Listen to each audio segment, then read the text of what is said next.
আবার ইস্কনে যেতে হবে। কেন? এই প্রসাদ খেয়েই তো দেখছি একদম আর ইস্কনের ছাড়া অন্য জায়গায় কোথাও যেতে ইচ্ছা করছে না। সব কিছুই পাওয়া যায়, অন্য জায়গায় যাবে। দাদা এখানে জন্মস্থান, আপনি যান না ভিতরে, বলে না কিছু, ওখান থেকে বলেন না যে এখানে জন্মস্থান, কিন্তু লোক আগে আসবে। আমরা কি করি? লোক যদি না যায়, এখানে আছে, আমরা কি করব? বলছি এখানে সব কিছুই পাওয়া যায়। একটা ইয়াং মেয়ে আসছে, বলছি আরে কোথাও যেতে ইচ্ছা করছে না, এত ভালো লাগা কোথায় লাগেনি আমার, খুব ভালো লাগছে তো এখানে। একটা বৃদ্ধ তাই বলছে, মাঝ বয়সীও তাই বলছে। whether young girl, middle aged man or housewife, everybody comes here and say, I like it, ISKCON, very nice, everything is there here, why you go to other places? Come to ISKCON, let us go ISKCON. Mayapur means ISKCON, ISKCON means Mayapur.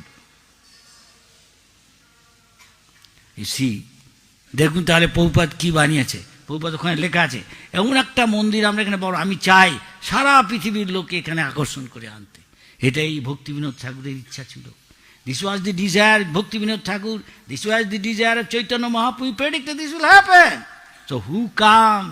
Anybody in ISKCON, most fortunate person or lady in the world. Srila Prabhupada ki? ISKCON Jatra ki?